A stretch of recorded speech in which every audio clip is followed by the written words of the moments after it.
Praise the Lord. எனக்கு பிரியமானவர்களே, இன்றைய நற்செய்தி நம்முடைய வாழ்க்கையில் அநேக சமயங்களில் குடும்பத்தின் நிலைமையை குறித்து சோர்ந்து போகிறோம். ஆனால் வேதாகமத்தில் ஒரு ஆலோசனை சொல்லப்படுகிறது. முதல்ல நம்ம நன்மை செய்ய வேண்டும்.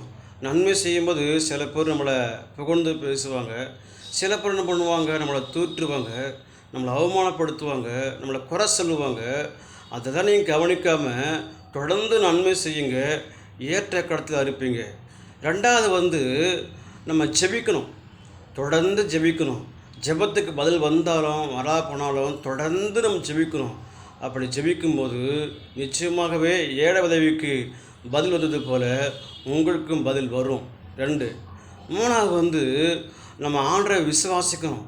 எந்த நிலையில் இருந்தாலும், வாழ்க்கையில் எந்த கஷ்டங்கள் வந்தாலும், என்ன பிரச்சனை வந்தாலும் ஒரு காலம் விசுவாசத்தை இழக்கூடாது. ஆபிரகாமை போல விசுவாசம் இழக்காமல் இருந்தால் ஆபிரகாமுக்கு முதிர்ந்த வயதில் ஈசாக்கு என்ற மகனை கொடுத்தார். அந்த தெய்வம் உங்களுக்கும் இருக்கிறார்.